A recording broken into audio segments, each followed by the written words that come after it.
OAS Secretary General Jose Miguel Insulza, permanent and alternative representatives of the OAS member states, permanent observers, distinguished panelists, and special guests. Good afternoon and welcome to the OAS House of the Americas. My name is Jane Terry. I'm the Director of the Department of International Affairs, and I would like to welcome you here this afternoon. I'd like to thank you very much for your participation in the 65th OAS Roundtable, Regional Agenda for Economic, Social, and Cultural Rights, a look into the future, organized jointly by the Executive Secretariat for Integral Development and the Secretariat for External Relations. I would also like to take this opportunity to greet the audience that follows this roundtable via webcast. We remind all viewers that this event is transmitted in both English and Spanish. This roundtable aims to evaluate the current state of economic, social, and cultural rights in the Americas. It also seeks to open a dialogue and analyze implications for public policies, as well as advances in the implementation of the Protocol of San Salvador and its insertion in the ongoing discussion of the post-2015 development agenda. For this reason, we have convened a panel of experts to engage in a dialogue to share their points of view, experiences, and different challenges that the hemisphere faces. We would like to thank our Secretary General, Jose Miguel Insulza, for being with us today. Mr. Insulza will provide welcoming remarks, followed by the panel discussion moderated by Mr. Emilio Alvarez y Casa, Executive Secretary for the Inter-American Commission of Human Rights. In today's panel, we are honored to have Ms. Nora Lustig, Samuel Z. Stone Professor of Latin American Economics at Tulane University, Ms. Laura Pautasi, Chair Working Group for the Evaluation to Examine Periodic Reports of the States Parties to the Protocol of San Salvador, Mr. Paolo Ventucci, Commissioner in charge of the Economic, Social, and Cultural Rights Unit of the Inter-American Commission on Human Rights, Mr. Simon Cecchini, Social Affairs Officer, Social Development Division of the Economic Commission for Latin America and the Caribbean. After the panel discussion, Ms. Batilda Munoz Pugnocian, Director of the Department of Social Inclusion of the Executive Secretariat for Integral Development, will provide the closing remarks. Secretary General Insulza, I welcome you to the podium.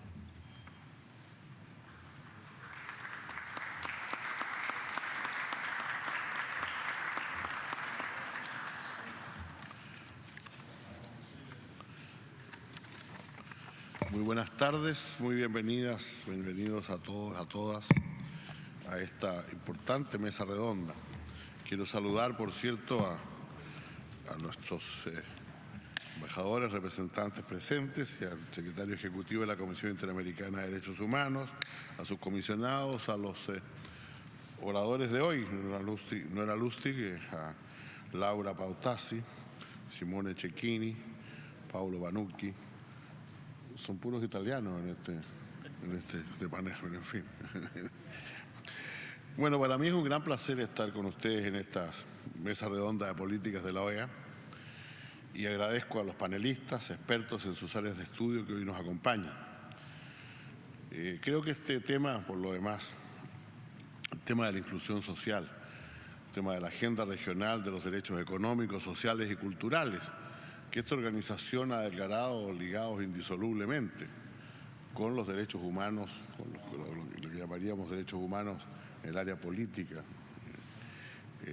Es un tema al cual le hemos dedicado mucho tiempo. Hace apenas un año celebramos una asamblea general sobre el tema de la inclusión social en Paraguay.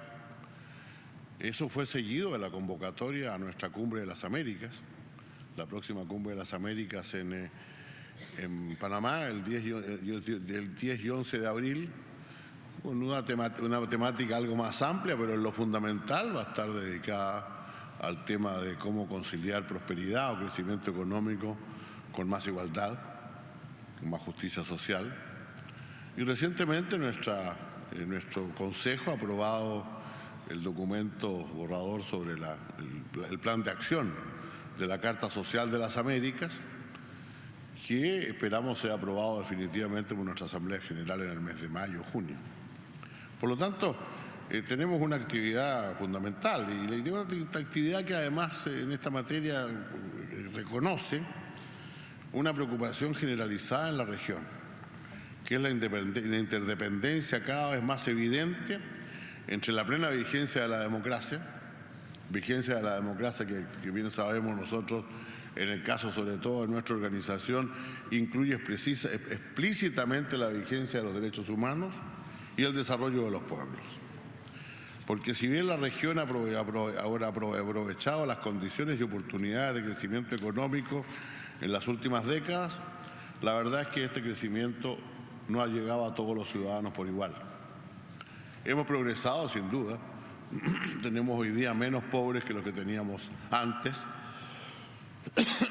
algún progreso ha existido, al menos podemos decir, no es un suficiente consuelo, que la disminución ha permanecido tal cual, o la distribución, perdón, ha permanecido tal cual, o ha disminuido un poco en un momento en que en la economía, en el mundo entero, la desigualdad ha aumentado sustantivamente, pero todavía existe una enorme injusticia en la distribución de la riqueza y en el acceso a los bienes sociales. Y esto genera ruptura en los tejidos sociales de los países de la región, afectando la gobernabilidad democrática. He dicho muchas veces, lo repito ahora, que no creo que sea compatible un régimen plenamente democrático con los niveles de desigualdad, de pobreza y desigualdad que aún retiene nuestra región. Ahora, hemos publicado muchos documentos, como dijo, hemos hecho muchas declaraciones, pero la gran pregunta que se tiene siempre es cómo se dimensionan los logros alcanzados a lo largo de las últimas décadas en el cumplimiento de los derechos civiles y políticos, cuando aún se presentan desafíos significativos para alcanzar el cumplimiento de los derechos sociales y de los ciudadanos de nuestra región, de los derechos sociales y económicos de los ciudadanos de nuestra región. Tenemos la fortuna como organización de tener un instrumento jurídico para esto. A veces se reconoce poco cuando se habla incluso de los pilares de nuestra organización, el rol fundamental que juega el derecho en nuestra organización. El desarrollo jurídico de las Américas está ligado plenamente al desarrollo de la Organización de Estados Americanos. Y tenemos un instrumento jurídico único, porque es de carácter vinculante para la defensa de los derechos sociales y de los ciudadanos de la región, que es el Protocolo de San Salvador, protocolo referido a la Convención Americana de Derechos Humanos, por cierto, que establece las obligaciones relativas al cumplimiento de los derechos económicos, sociales y culturales, y representa un mandato de respeto, pero particularmente de efectivización para los estados y de garantías para los ciudadanos y ciudadanas del continente. Creo que tenemos hoy día, además, aquí un momento histórico para la implementación y seguimiento de este protocolo, que es la presentación de un sistema de indicadores de progreso aprobado por los Estados miembros, un grupo de trabajo en funcionamiento y un proceso de recepción y análisis de informes nacionales por parte de los Estados parte del protocolo. Por lo tanto, si nosotros implementamos estos indicadores que han sido ya publicados, hemos dado un paso enorme. Ya no es cosa de decir solamente, ya el espacio a la retórica se reduce mucho. Se va a poder determinar de qué manera, en qué medida, en qué cantidad se están cumpliendo o no las obligaciones que los países libremente han contraído en el Protocolo de San Salvador. Por eso yo espero que esta mesa redonda permita intercambiar, discutir visiones sobre la agenda regional de derechos económicos, sociales y culturales, vinculados al Protocolo de San Salvador. Creo que desde el punto de vista de la ejecución de nuestras políticas, no tanto de la parte declarativa, sino que de la ejecución de nuestras políticas, este protocolo hoy día adquiere un carácter fundamental y que espero que en lo que ha sido la tradición de nuestra organización, que valora mucho la suscripción de acuerdos entre Estados, pero que valora también la implementación o el traspaso de esos acuerdos, de esos tratados a la realidad internacional, a la realidad nacional de cada país, pero que también valora su cumplimiento y que hace seguimiento de ello. Tenemos convenciones de derechos humanos, todas las cuales queremos cumplir, queremos verificar que se cumplan. Tenemos la Convención de Belén do Pará, por ejemplo, sobre los derechos, es decir, sobre violencia contra la mujer. Y la gracia que tiene la Convención no es solamente la Convención, es que existe un mecanismo de verificación de que la Convención se esté cumpliendo, que nos dice en qué medida los derechos que fueron consagrados en esa Convención se están llevando a cabo. En otras convenciones también sobre la discapacidad tenemos esa posibilidad con algunos instrumentos algo más débiles aún. En la Convención Interamericana contra la Corrupción también. Ahora podemos tenerlos, los tenemos para la Convención, para los derechos económicos y sociales de los ciudadanos y ciudadanas de las Américas. Yo espero que realmente esa realización pueda en los próximos años decirnos de manera clara cuánto han progresado nuestros países. Vinculamos esto, por cierto, a los objetivos de desarrollo del milenio, a otros instrumentos que también nos entregan posibilidades de medición y esperamos que nuestra organización pueda cumplir un papel fundamental en esta materia para beneficio de todos nuestros países. Muchas gracias por estar aquí. Adelante, muchas gracias.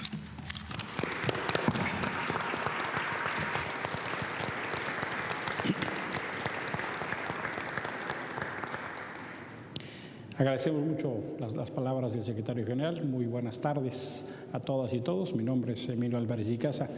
Soy el secretario ejecutivo de la Comisión Interamericana de Derechos Humanos y me toca el agradable, pero ingrato a la vez, papel de moderar a dos hombres y dos mujeres brillantes que por su capacidad estarán desafiados a la síntesis, porque siempre tenemos el dilema del tiempo. Pero antes de empezar, déjenme dar una pequeña presentación de cada uno de ellos, cada una de ellas, de manera que ustedes tengan un pulso más cercano de la grande oportunidad que tenemos a compartir aquí en la Organización de Estados Americanos a personas de tan distinguida trayectoria. Empezaré como van a intervenir, para que ustedes tengan un poco en seguimiento mental de con quién vamos a platicar hoy en la tarde. Simone Cecchini, oficial de Asuntos Sociales de la División de Desarrollo Social de la Comisión Económica para la América Latina, CEPAL. Con sede en Santiago, se dedica al estudio de las políticas y programas de protección social y reducción de la pobreza, temas sobre los cuales publica y asesora a los gobiernos de la región. Trabajó durante varios años en el Departamento de Reducción de la Pobreza del Banco Mundial, graduado en Ciencias Políticas de la Universidad de Florencia, Italia. El señor Cecchini es máster en Economía Internacional de George Washington University, aquí en esta ciudad, y máster en la Universidad Católica de Chile. Nora Lustig es profesora Samuel C. Stone de Economía Latinoamericana en la Universidad de Tulane, en Nueva Orleans, y miembro no residente del Centro para el Desarrollo Global y el Inter-American Dialogue, también en esta ciudad. Sus investigaciones actuales se enfocan en la incidencia de los impuestos y gasto social en más de 20 países alrededor del mundo y en los determinantes de la dinámica de la distribución del ingreso en América Latina. Es integrante fundador y expresidenta de la Asociación Económica de Latinoamérica y el Caribe y fue codirectora del Reporte de Desarrollo Mundial en 2001 del Banco Mundial Atacando a la Pobreza. Es actualmente directora del proyecto Compromiso de Equidad, editora del periódico Foro de Desigualdad Económica y vicepresidenta de la Junta de la Red de Directores de Desarrollo Global. La doctora Lustig tiene un doctorado en Economía de la Universidad de California en Berkeley. Pablo Manucchi es consultor político y sindical, estudió periodismo en la Universidad de Sao Paulo y cursó una maestría en Ciencias Políticas. Fue coordinador del Instituto Camajar y consejero político para la Oficina Nacional del Partido Obrero de Brasil. Fungió como secretario ejecutivo del Comité Nacional de Coordinación de la campaña de Lula para presidente en 1994 y 2000. Obtuvo varios cargos, incluyendo la presidencia del Instituto de Ciudadanía, al igual que la presidencia del Consejo de Defensa de Derechos Humanos, la Comisión Nacional para la Erradicación del Trabajo Esclavo y del Comité Nacional para Prevenir y Combatir la Tortura en Brasil. Fue electo miembro de la Comisión Interamericana de Derechos Humanos en la sesión regular de la 43 Asamblea General de la OEA en junio de 2003 para un término de 4 años que inició el 1 de enero del 2014. Laura Pautasi es abogada, doctora de la Universidad de Buenos Aires, del área de Derecho Social y especialista en planificación y gestión en políticas sociales de la Universidad de Buenos Aires. Actualmente se desempeña como investigadora del Consejo Nacional de Investigaciones Científicas y Técnicas y del Instituto de Investigaciones Jurídicas y Sociales, AIOSHA, de la Facultad de Derecho de la Universidad de Buenos Aires en Argentina. Es profesora de grado, posgrado y doctorado en diversas universidades de su país y de América Latina. Se especializa en derechos económicos, sociales y culturales y políticas públicas con perspectiva de género. Es experta independiente del Grupo de Trabajo para el Análisis de los Informes Nacionales previstas por el Protocolo de San Salvador. En realidad, ahora es la presidenta del grupo, desempeña esa función. Y también es consultora del MESICIC, de la Comisión Interamericana de Mujeres y la CEPAL, entre otros. Dirige, como mencioné, el Grupo de Trabajo Interdisciplinario de Derechos Sociales y Políticas Públicas. A ellas y a ellas les pido que les demos un fuerte aplauso de bienvenida.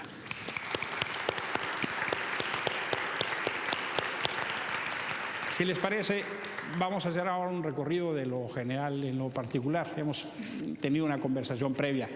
Acá será un tango a 4 tiempos, ¿no? Eventualmente, o el vals que ustedes quieran. Pero yo le pediría a Simone, de su experiencia en la CEPAL, si nos quisiera introducir en este tema que ahora vamos a discutir sobre la agenda regional para los derechos económicos, sociales y culturales en una perspectiva hacia el futuro. Simone, hasta por 10 minutos, por favor. Bienvenido. Muchas gracias, Emilio. Buenas tardes a todas y todos. En primer lugar, creo importante un poco destacar las tendencias de la pobreza y la desigualdad en la región, que representan 2 fenómenos que son violación de derechos establecidos, por ejemplo, en el Protocolo de San Salvador. En la CEPAL publicamos anualmente el Panorama Social de América Latina y, como notaba el secretario general, ahí tenemos una historia positiva que contar. En 2002, el 44% de la población latinoamericana vivía en condiciones de pobreza. En 2008 ya había bajado 10 puntos porcentuales al 34%. Llegó una crisis económica fuerte, financiera, 2008-2009. América Latina logró capearla, lo que también es una gran novedad, y la pobreza siguió bajando. En 2011 estaba en el 29%, y desde entonces sí lo que observamos es una desaceleración en la reducción de la pobreza, y también en la indigencia hemos logrado, digamos, un nivel más bajo que a comienzos de la década del 2000, pero no estamos consiguiendo ya grandes resultados. La otra noticia es que, si bien nuestra región es la más desigual del mundo, también en una década, entre 2002 y 2013, se logró bajar el famoso coeficiente de Gini, que es el índice que varía entre 0, perfecta igualdad, y 1, máxima desigualdad, de un 10%. ¿Sí? Claramente estamos hablando de promedio regional, hay grande variación tanto en la tasa de pobreza como en la desigualdad, con países como Uruguay con los Gini más bajos y países como Honduras más elevados. ¿Y a qué se debe? Un poco analizando las razones detrás de esas tendencias de la pobreza, de la disminución de la pobreza por ingreso. Según la CEPAL, un primer factor ha sido, y es innegable, elevada tasa de crecimiento con creación de empleo y también con mayor formalización, y lo que importa desde un punto de vista de derecho, de mayores tasas de seguridad social. Pero también hay que observar otros fenómenos. Por ejemplo, junto con el proceso de democratización, los países de la región aumentaron, por ejemplo, su tasa de gasto social, que en una década pasó de un 15 a un 19%, y además de un mayor énfasis pro pobre de ese gasto social. Ahora bien, le decía que ahora la tendencia es a la desaceleración de la reducción de la pobreza, y eso se debe también en parte que la tasa de crecimiento de la región están disminuyendo. 2011 era 3,3% el crecimiento del PIB per cápita, 2012 1,9%, 2013 1,5%.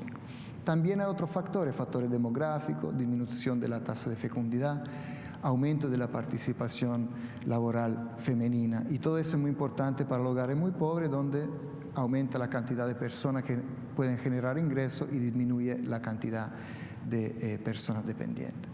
Esto un poco para dar brevemente un panorama regional. Pero lo que queremos destacar también como CEPAL es un gran cambio desde el lado de las políticas públicas. Creemos que genuinamente ha habido en la región, en el ámbito social, toda una serie de reformas y de programas que se inspiran en un enfoque de derecho en la política social y la protección social.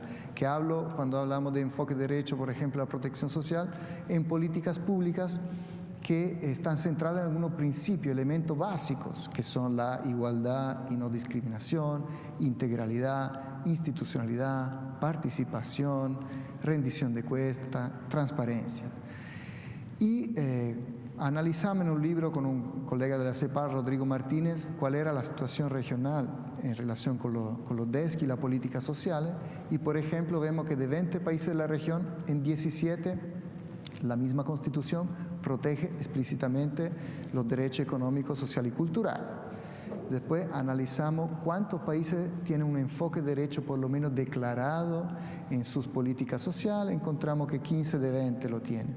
Ya cuando vamos a ver la implementación efectiva de garantías explícitas en lo social, ya hay menos países, tenemos por ejemplo mapeada unos 5 países. ¿Y de qué estoy hablando acá? Por ejemplo, en Chile, con la reforma de salud, se creó un plan, el Plan Auge, con el presidente Lagos, y la garantía explícita en salud garantizan a los ciudadanos que podrán hacer frente a una serie de enfermedades gratuitamente, con cierto estándar de calidad y de tiempo de respuesta.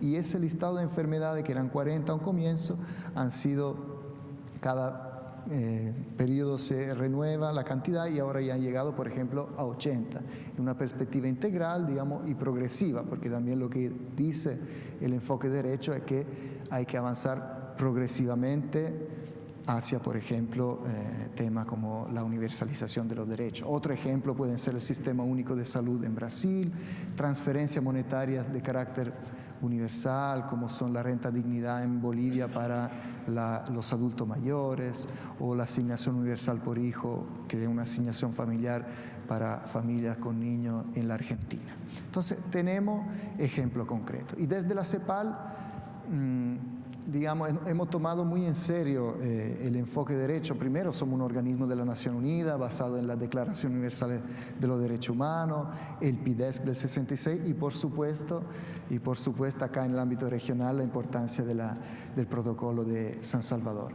Para nosotros, además, la agenda de los derechos va de la mano con la agenda de la igualdad.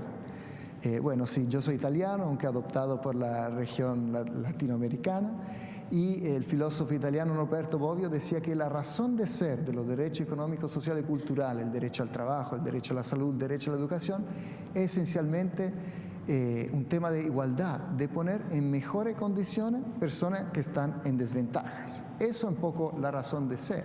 Y también va de la mano con conceptos de ciudadanía, democracia y cohesión social. También lo podemos ver de un lado más instrumental, de que creemos fuertemente que un enfoque de derecho le puede dar mayor sostenibilidad a las políticas públicas. Por ejemplo, el enfoque de derecho te obliga a tener una mirada integral, porque todos sabemos que los derechos son indivisibles. Y no puedo, como ciudadano, como ser humano, solamente tener realizado el derecho a la educación y no tener al de la salud o al del trabajo. Entonces, obliga a los países que toman en serio este enfoque a tener una mirada integral y multidimensional, y también teniendo que tener siempre presente constituciones, leyes, reglamento de operación, da una sostenibilidad a la política que se convierte en políticas de Estado ya y no solamente de gobierno.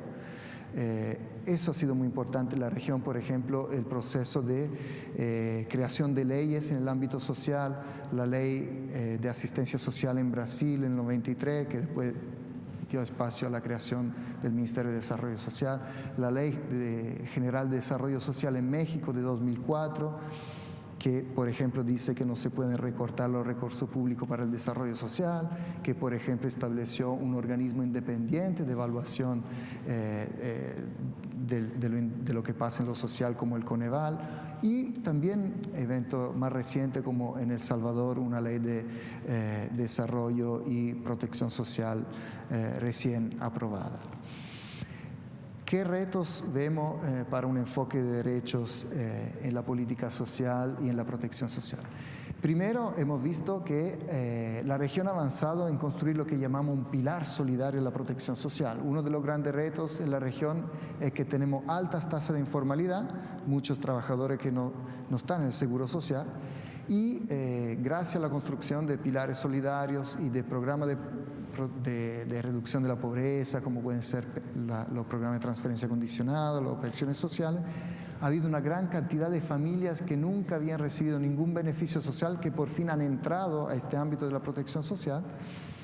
Pero, digamos, tenemos que avanzar, o sea, seguir fortaleciendo este pilar solidario, sobre todo pensando en una óptica de universalización. Eso tiene que ser el norte desde una mirada de derecho.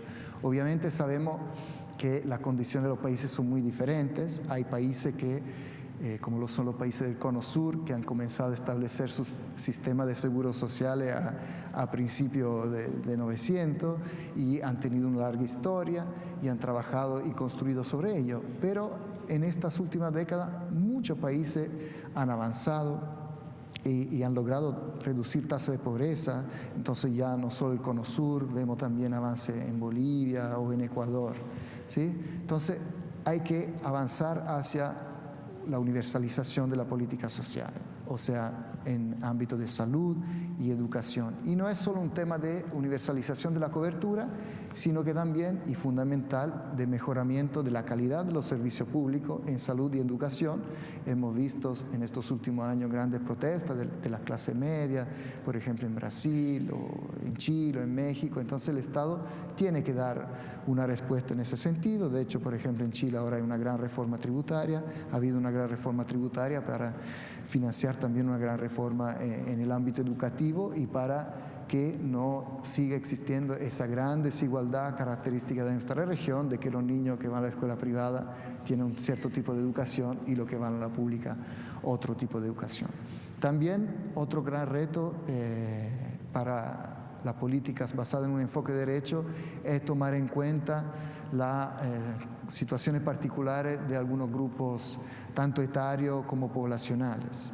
Analizando los datos, tanto de pobreza por ingreso como de pobreza multidimensional, sabemos que las familias con niños son las más pobres de la región. La niñez tiene tasas de pobreza muy superiores a la del promedio de la población. Entonces se necesita destinar recursos a la niñez, y también sabemos que quedan rezagos en el ámbito de todo lo que es población indígena, áreas rurales, también en cuanto a la condición de la mujer.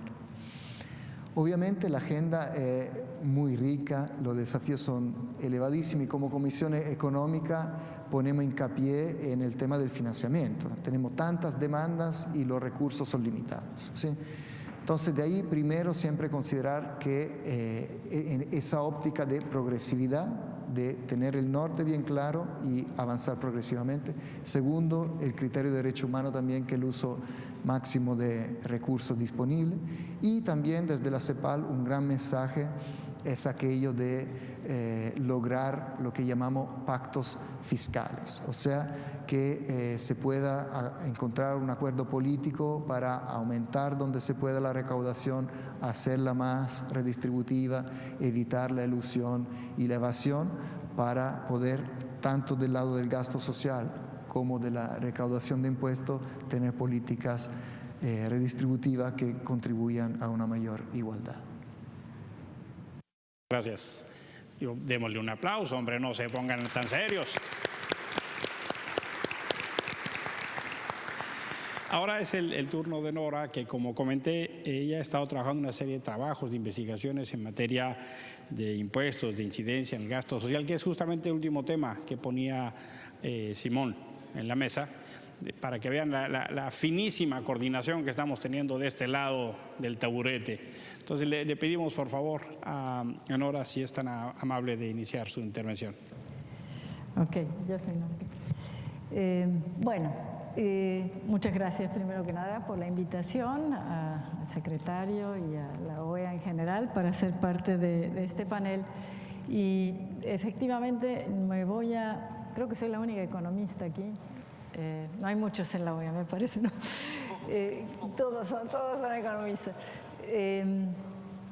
Y voy a concentrarme en la parte fiscal. Y la manera, los temas que quería traer aquí era cuáles serían para mí tal vez los indicadores y principios que traería yo al tema fiscal para hacerlos congruentes con una agenda de derechos.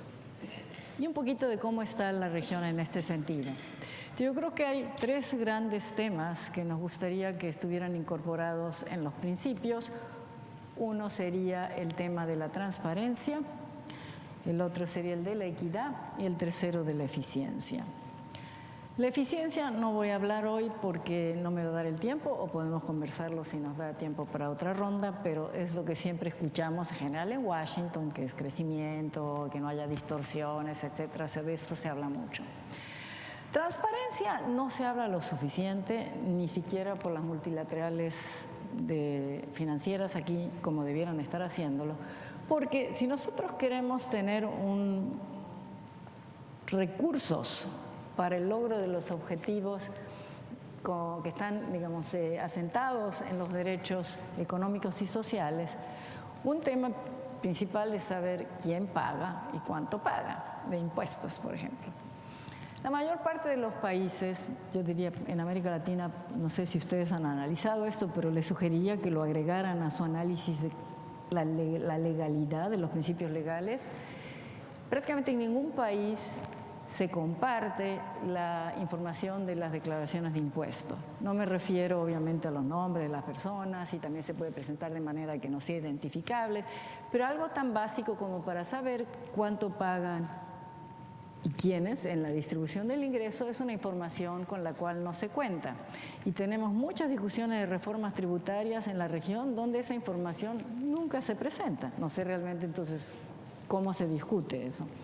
En los países desarrollados esta información está disponible desde hace, por ejemplo en Estados Unidos, desde el año 1913 se consiguen series. El libro de Piketty es lo que usan, otro grupo usa este tipo de materiales. Pero ese es un principio. Segundo, en transparencia son los presupuestos. Cómo se gasta, no solamente cuánto se pone, y cómo se gasta a distintos niveles. No solo a nivel federal, sino cuando pasa a las provincias o estados o a los municipios. En general esa información no está disponible con la transparencia necesaria, e incluso a nivel de local, ¿no? Por ejemplo, se han hecho algunos experimentos de poner información sobre cuántos recursos llegan a una escuela para que los padres puedan verla y ver, bueno, cómo se está gastando estos recursos que llegan, y eso conlleva un proceso de participación y exigencia en la rendición de cuentas del fisco. Entonces, ahí todo un tema de transparencia. El segundo, muy importante, es el de equidad. Efectivamente, la región ha tenido unos 15 años realmente de felicidad en términos de la caída en la desigualdad, porque en muchas otras partes ha estado en aumento. Y en América Latina, que es el continente más desigual y continúa siendo el continente más desigual aún después de la caída de la desigualdad, hemos tenido este fenómeno tan generalizado. Prácticamente, depende de los datos, se usan los de la CEPAL, de CEDLAC, de los años, pero prácticamente entre 16 y 17 países de los 18 ha caído la desigualdad. Es realmente impactante. Pero si ustedes miran cuánto de la caída puede atribuirse a la práctica fiscal, es en realidad poquito. La mayor parte pasó en el mercado de trabajo, que bien. Y si ustedes miran la intervención fiscal y miden la desigualdad antes y después de la intervención fiscal y la pobreza antes y después, ven que hay todavía mucho trabajo por hacer. Creo que en los indicadores, no sé si esos los están contemplando, pero sí sería muy interesante tener indicadores de desigualdad antes y después de la intervención fiscal como parte de este compromiso con ciertos derechos económicos y sociales, y pedir que haya una clara caída de la desigualdad con la intervención fiscal y una clara caída de la pobreza. Les voy a dar algunos ejemplos que son sorprendentes y voy a hablar de tu país en este momento, Brasil.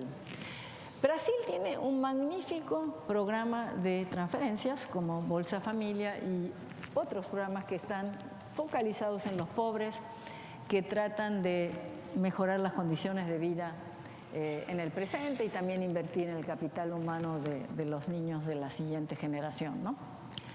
No obstante, Brasil tiene un sistema de impuestos al consumo que le pega muy duramente a la población pobre porque se grava de manera bastante alta al consumo básico, tan básico como puede ser el arroz y el frijol. Entonces, en nuestros cálculos, cuando nosotros medimos la pobreza después de las transferencias y los subsidios, pero analizamos también el impacto de los impuestos al consumo, la pobreza es más alta de lo que era la pobreza de mercado. Entonces, ahí hay un problema muy serio en términos de la política fiscal y una exigencia que debería de haber de la ciudadanía es que la política fiscal no empobrezca a los pobres. En efectivo, recuerden siempre que aunque reciban beneficios en salud y educación, ninguno de los dos se come.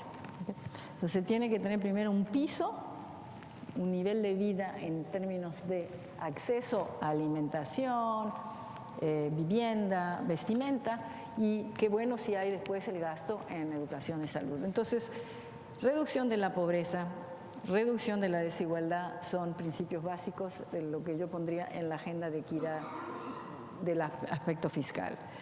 El tercero sería el de cobertura, porque lo que estamos viendo es que en muchos países todavía la cobertura de los servicios básicos deja a una parte importante de la población no cubierta, de la población pobre no cubierta. La universalización tiene que ser una meta, pero si no tenemos dinero suficiente para universalizar hoy, la prioridad tiene que ser primero cubrir a los que son más pobres y después ir subiendo. Yo soy rawlsiana, primero hay que empezar con los que están más abajo. Y vemos que muchos de los servicios no están cubriendo de manera universal a la población más pobre. Y también tenemos un problema de calidad. Hay mucho, es una cobertura universal, que puede ser, por ejemplo, la escuela primaria, pero la calidad es tan pobre que en realidad es niños que van a escuelas primarias o secundarias públicas, aun cuando sea gratuita la universidad, no van a poder ir a la universidad porque no tienen la educación que se requiere para eso. Entonces, cobertura en términos de cantidad y calidad. Y finalmente, en el ámbito de la equidad, nosotros también estamos haciendo análisis que distinguen en este momento a la población por origen étnico o racial. Y bueno, un planteamiento que uno quisiera hacerse en un mundo equitativo es que no hubiera una incidencia de la pobreza tan brutalmente distinta entre grupos dependiendo de su origen étnico o racial. Y hemos analizado hasta qué punto la política fiscal está reduciendo esto y la verdad que las brechas las reducen muy poquitito. La incidencia es en muchos casos el doble para los grupos indígenas o afrodescendientes en términos de pobreza. Bueno, se reducen un poquito con la política pública, pero no lo suficiente como para hacer un cambio cualitativo.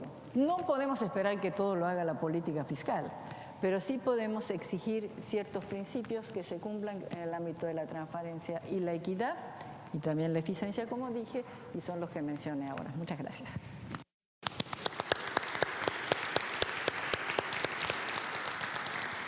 Muchísimas gracias.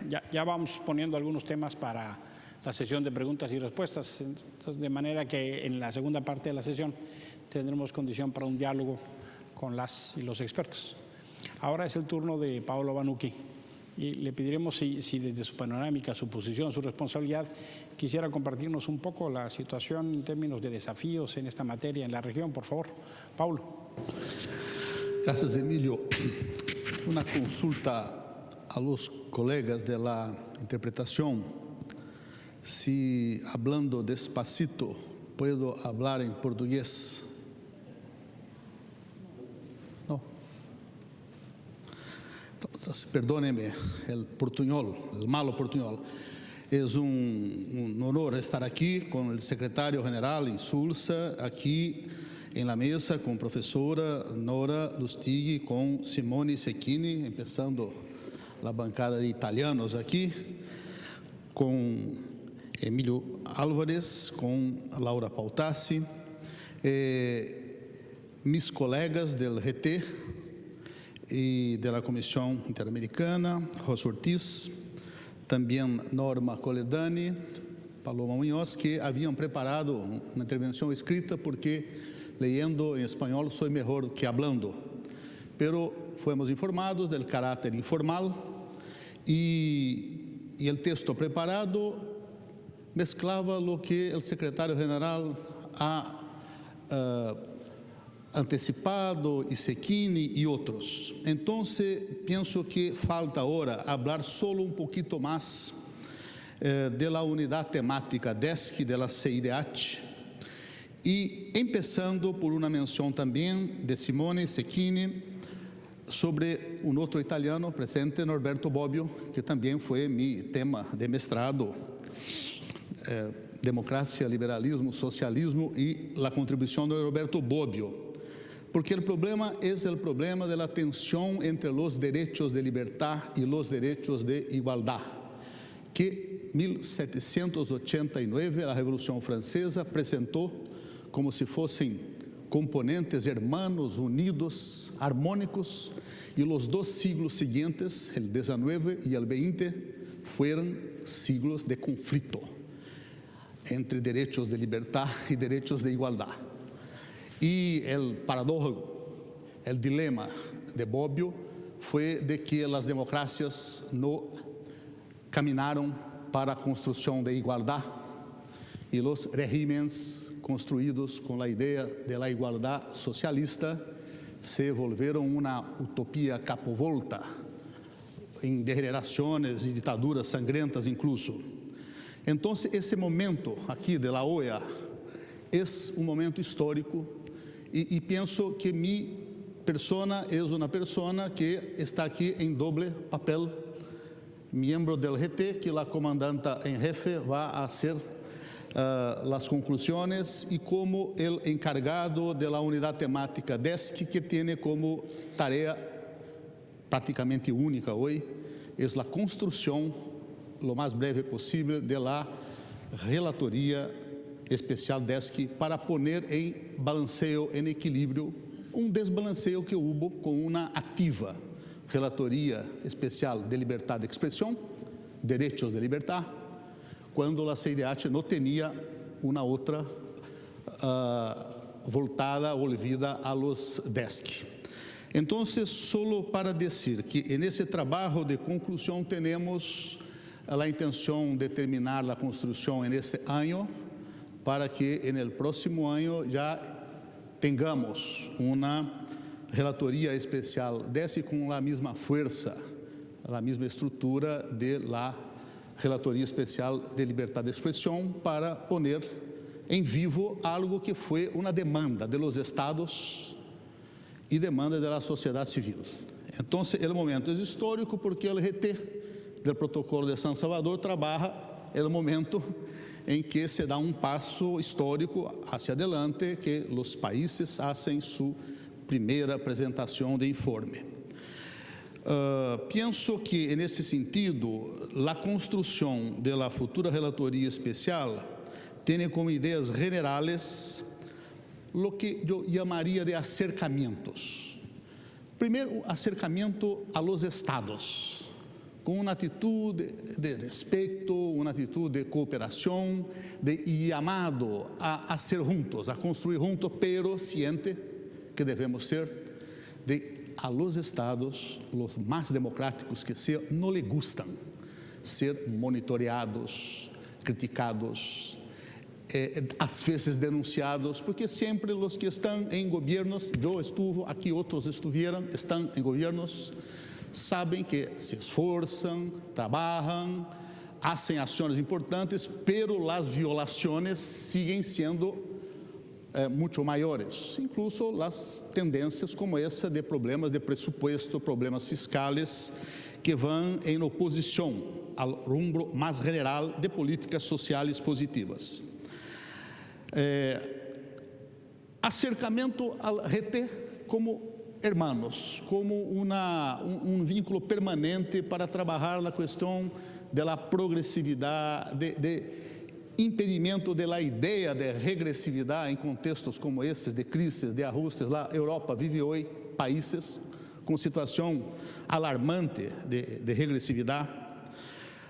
Acercamento com os organismos das Nações Unidas. Por exemplo, em DESC, as Nações Unidas têm o comitê del PIDESC, que já tem anos de relatórios, de construção, de elaboração.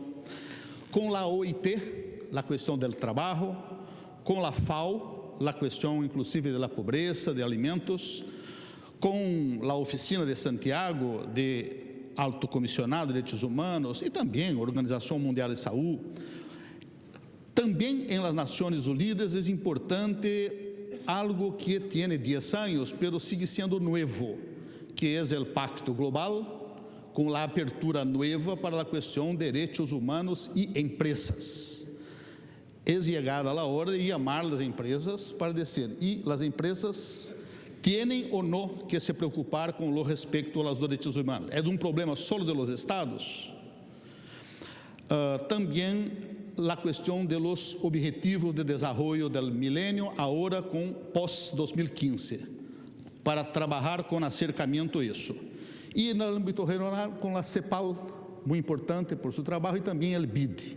Já temos aqui em Washington reuniões para fazer uma cooperação entre a CIDH, a futura relatoria temática e todo o trabalho possível. Acercamento muito importante entre a CIDH e a Corte, para construir juntos os passos hacia a justiciabilidade, a exigibilidade. Não vamos trabalhar como comissão ou como RT, a progressividade, para mais tarde a Corte manifestar uma interpretação distinta. Vamos trabalhar juntos, quizá sendo nos próximos meses uma nova consulta que estamos construindo em Argentina, em México, em Colômbia, em Brasil, há outras previstas, Costa Rica, quizá Costa Rica a ser em la Corte, com os jueces de la Corte, para juntos discutirmos o futuro de los temas DESC, incluso como obrigações e marcos jurídicos. Por último, termino a ideia de acercamento com atores sociais, tão fundamentais em todos os desenvolvimentos de la OEA, de la CIDH, por sua pressão heróica constante, pero com chamado de comissionado que é comissionado há ano apenas, de que é uma surpresa de observar uma presença muito pequena de los sindicatos de trabalhadores, los temas de trabalho, los temas de liberdade sindical, nos levam a ser este chamado, chiste, Occupy F Street, a ideia de chamar a los trabalhadores de Estados Unidos, de Canadá, de México, de Brasil, a estar presente nas comissões, e lo mesmo a los estudiantes. Trabalhamos há anos temas de educação, temas de trabalho. Há atores presentes das organizações de mulheres, de los afroamericanos, de los indígenas, de discapacitados, militantes de la causa de los niños como Rosa Ortiz, pero muito pouco com presença de estudiantes de Chile, de Argentina, de México, que estão em la primeira linha de frente em la lucha por la democracia e que não han chegado como devem todavia a las ações desta construção. Gracias, Emílio. Muchas gracias.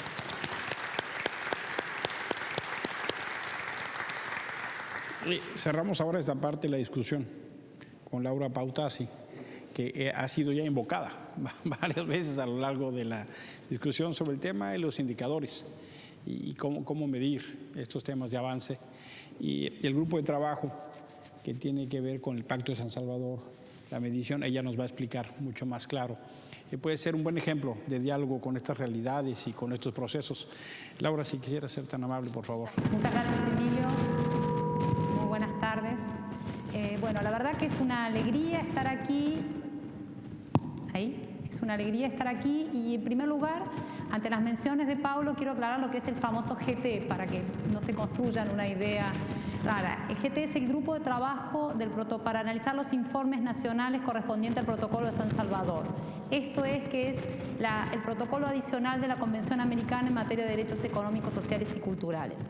Yo aquí represento al grupo, pero el grupo está en estos momentos en la sala y es muy probable que en la discusión se puedan sumar. Quiero decir que este grupo está conformado por 3 expertos y expertas gubernamentales, es decir, han sido designados por los estados, un experto independiente y su suplente y un representante de la Comisión Interamericana de Derechos Humanos y su suplente. Esta conformación del grupo de trabajo, que como digo, tenemos la suerte hoy de que está en pleno aquí porque estamos iniciando nuestro primer periodo de sesiones, refleja de alguna manera el debate que vimos a lo largo de la mesa. Las interesantes intervenciones dan cuenta de que es posible también avanzar en un paso más de lo que fue la definición del enfoque de derechos. El enfoque de derechos hace un importante desembarco en la región de las Américas a partir de permitir un nuevo diálogo en las estructuras estatales que precisamente habían producido, particularmente en esta década que la CEPAL denominó a la década de los 80 y posteriormente a la década de los 90 como las décadas perdidas en la región. Fue una enorme herramienta para poder permitir esto que habían desvinculado los compromisos adoptados por los estados en el campo de los derechos humanos y las políticas públicas. De la misma manera, como en paralelo, existía ya un instrumento que había sido ratificado y firmado por 19 estados partes de la región en el año 1988 en la ciudad de San Salvador, y de allí viene su nombre, que recién entra en vigor en el año 1999 y que a la fecha cuenta con 16 ratificaciones, establecía en su artículo 19 un mecanismo de monitoreo y de seguimiento del cumplimiento de esto que integra estos compromisos de derechos humanos que tienen tan luego obligaciones jurídicas de hacer y de no hacer en materia de derechos económicos, sociales y culturales.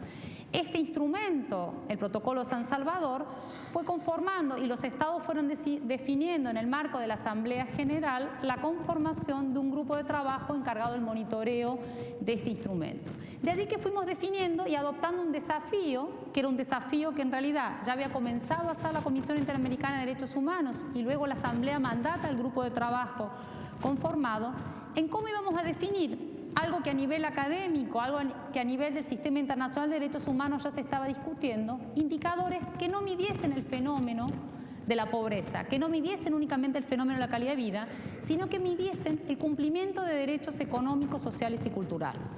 ¿Era posible? Y esta era la pregunta previa, ¿era posible medir derechos si los derechos parecían bastante más abstractos? Por otro lado, teníamos todo un desarrollo muy fuerte en derechos económicos, sociales y culturales, que habían mostrado, no solamente con evidencia doctrinaria, sino también con jurisprudencia, que los derechos económicos, sociales y culturales son tan justiciables como los derechos civiles y políticos. Y allí el Sistema Internacional de Derechos Humanos nos aporta un principio central consagrado en la Conferencia de Viena.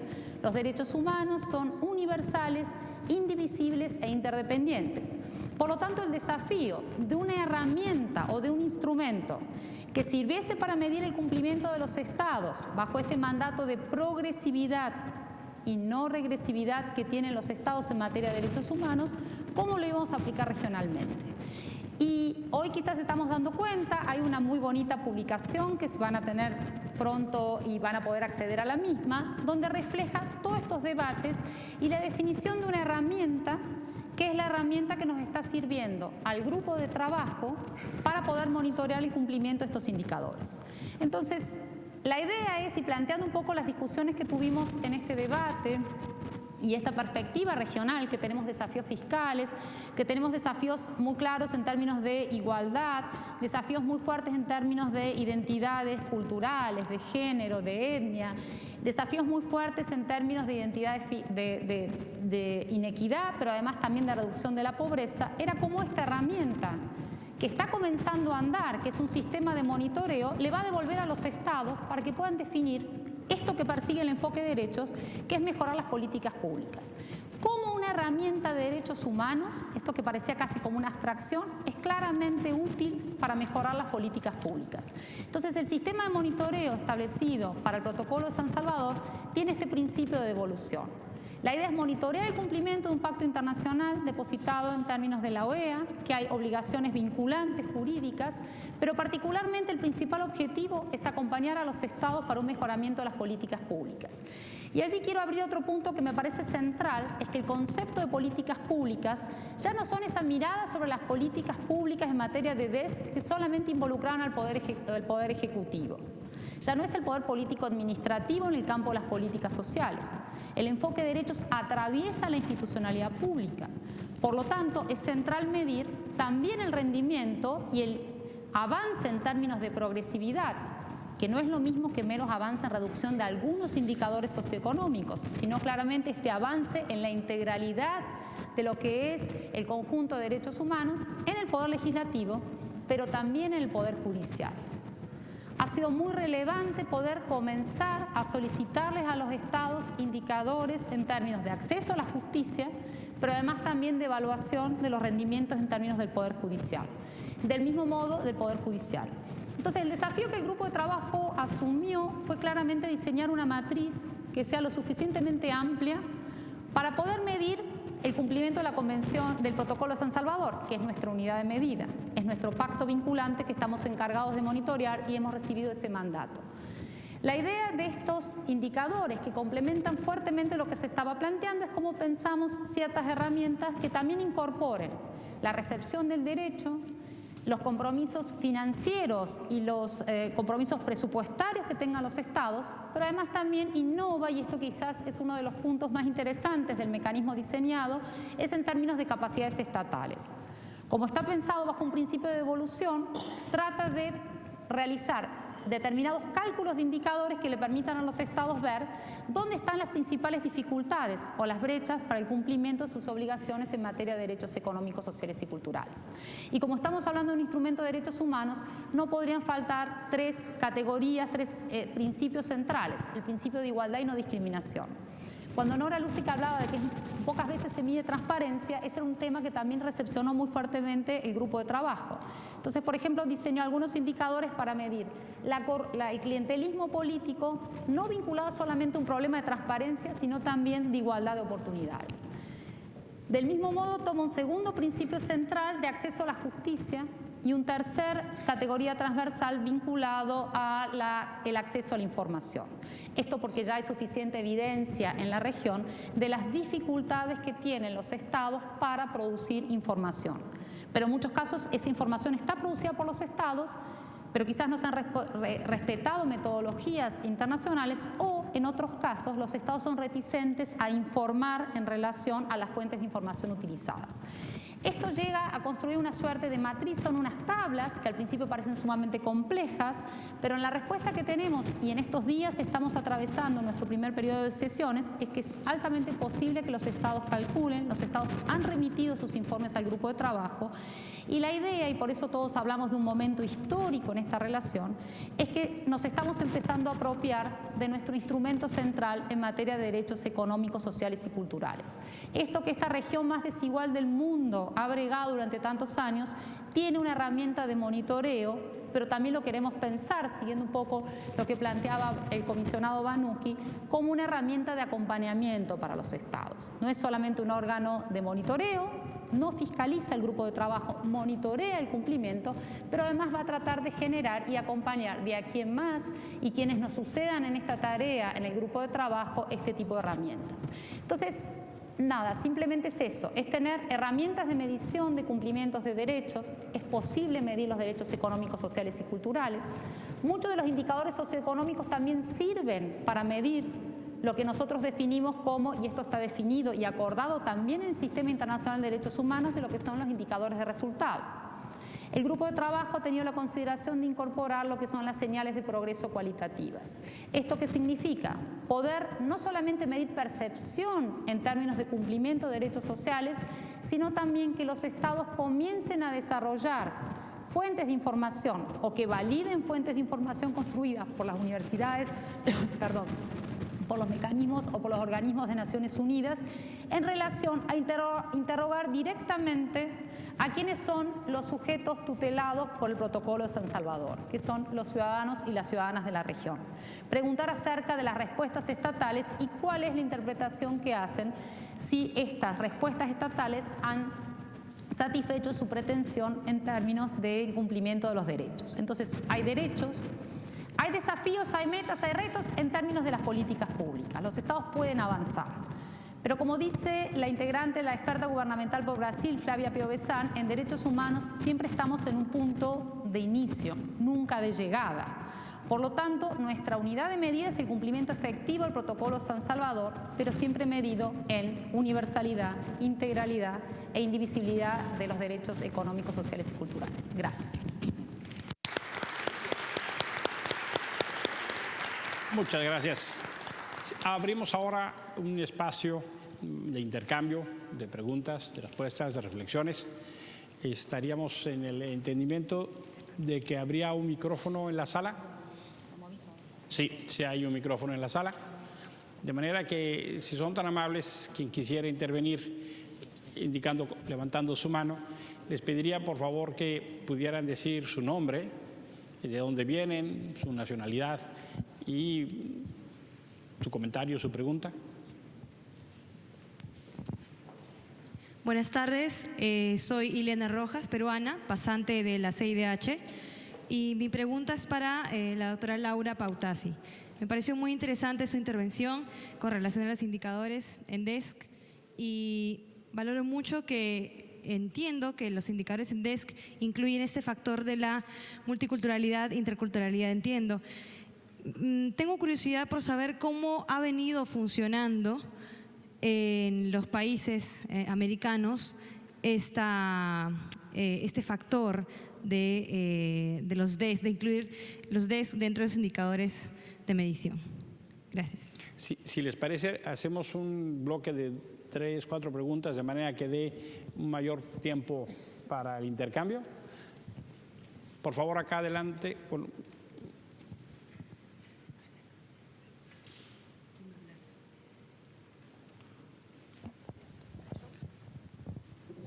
Hola, ¿qué tal? Buenas tardes. Mi nombre es Jimena Garrote y yo trabajo en el Banco Mundial y tenía una pregunta para Laura.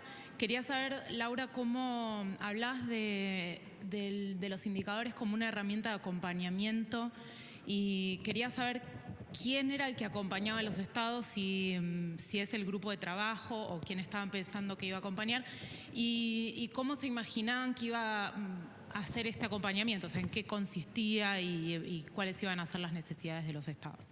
Gracias. Gracias. Acá adelante hay... Buenas tardes. Yo soy Flavia Piovesan de Brasil, integro el grupo de trabajo del Protocolo de San Salvador. Yo tengo 2 preguntas a Simone de Cepal. La primera tiene que ver con la pobreza, que es la desigualdad estructurante de nuestra región, que es la región más desigual del mundo y que tiene como marca la feminización y la etnización de la pobreza. Entonces, me gustaría si pudiera desarrollar desde el acúmulo de la experiencia de CEPAL este tema de la feminización y de la etnización de la pobreza en la región, como também a temática do enfoque de direitos humanos nas políticas públicas, a importância dos indicadores justamente para refinar a incorporação da ótica dos direitos humanos em las políticas públicas, tendo em conta o poder executivo, legislativo e judiciário desde o prisma de nossa região. Muitas gracias. Muchas gracias. ¿Habría alguna otra pregunta? Y con esto cerraríamos este primer bloque. Por favor.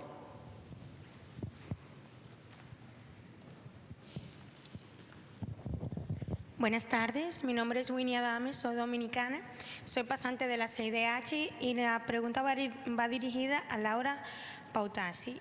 Quisiera saber cuál sería el impacto o la importancia que tendrían las ONG que trabajan con el desarrollo de los derechos económicos, sociales y culturales, pero que trabajan no de una manera asistencialista, sino vendría siendo ya en pos al desarrollo de estos derechos. Muchas gracias. Si les parece, con esto cerramos este primer bloque. Hemos visto que Laura ha resultado popular entre la tropa, ¿no? De manera que, por alusiones directas, le pediremos a ella, Simón también, por supuesto, y si y el panelista adicional si se sienten invitados, también, por favor, sumen algún comentario. Laura, por favor. Sí, bueno, muchas gracias y qué bien las expectativas que está generando el grupo, porque esta es la idea. A ver, en relación a lo que decía la colega de Perú, a los indicadores en relación a multiculturalidad, el protocolo, quizás omití decirlo por una cuestión de tiempo, lo que el grupo de trabajo tomó una decisión, el protocolo tiene un número bastante extenso de derechos contemplados, pero también tenemos que situarlo que el protocolo es un instrumento que se aprueba en 1988, donde había un consenso en términos y tiene también una mirada muy cercana a lo que fue el PIDESC, que es de 1966. Entonces tiene una mirada muy acotada hacia esos derechos, tiene contemplados los derechos de las mujeres, los derechos de la diversidad étnica, los derechos de las personas con discapacidad, que tenían otra denominación histórica en ese momento, que todavía esto persiste. Todos los derechos en términos de los niños, niñas y adolescentes, las personas adultas mayores, las personas con discapacidad, los derechos de las personas de diversidad étnica y la perspectiva de género han sido tomados de manera transversal en la definición de dos agrupamientos de derechos. El grupo de trabajo dividió en dos a los derechos del protocolo. El primer agrupamiento es el derecho a la salud, derecho a la seguridad social, que ya estaban en un primer documento que había elaborado la Comisión Interamericana de Derechos Humanos y que esta fue la herramienta sobre la cual el grupo tuvo mandato para extender ese primer documento, la primera base. Y se le agrega al primer documento educación. Entonces es salud, seguridad social y educación.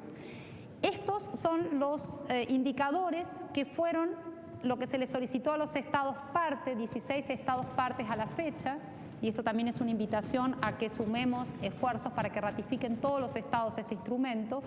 Se les estableció junio del 2014, fue un proceso de discusión conjuntamente con los estados y las organizaciones de la sociedad civil, la definición de estos indicadores.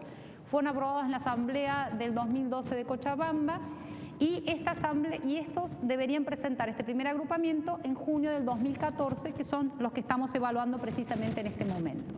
Luego hay un segundo agrupamiento que son derechos a los beneficios de la cultura, derechos vinculados a la alimentación adecuada, derechos laborales y sindicales y los derechos al medio ambiente sano. Integran el segundo agrupamiento. Este segundo agrupamiento siguió el mismo proceso. Fue abierto a consulta pública, recibimos tanto observaciones de los estados como de la sociedad civil y de organismos especializados del Sistema de Naciones Unidas. Estos sirvieron para reformulaciones por parte del grupo de trabajo y fueron aprobados en la Asamblea de Asunción del año 2014. Por este segundo agrupamiento de derechos, los estados van a informar en el año 2016, junio del 2016. Luego de ese segundo agrupamiento, porque se hizo de alguna manera escalonado las respuestas estatales, a los 3 años siguientes tienen que responder por la totalidad de los derechos. Es decir, ya ahí los dos agrupamientos dejan de ser dos y pasan a ser una unidad. En el segundo agrupamiento están, y en relación a tu pregunta específica de los indicadores multiculturales, están incorporados en la segunda parte como en el campo de los derechos culturales. Sin embargo, como hemos tomado transversales, lo que estamos evaluando, estas son evaluaciones todavía muy prioritarias, es que requerimos un esfuerzo mayor de fuentes de información por parte de los estados para desagregar información.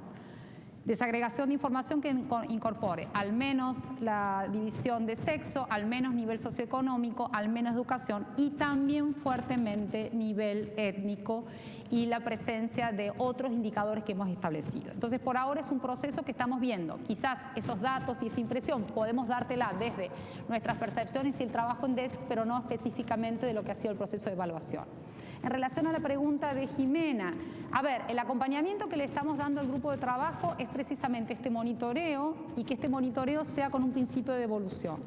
Hasta el momento el grupo de trabajo ha hecho, y esto también sería bueno que los otros expertas, mis colegas, puedan ampliar, hemos hecho algunas capacitaciones para el Estado, es decir, hemos aportado en el momento entre que estuvo discutido, es decir, un primer acompañamiento fue discutir con los Estados si estaban en condiciones de responder por estos indicadores. Esta discusión, si estaban en posibilidad de responder, también a sabiendas que había muchos indicadores que hoy los Estados no están en condiciones de responder porque tienen que construir las fuentes de información. Yo mencioné fuertemente acceso a la justicia, es un área muy debilitada en los Estados en términos de información.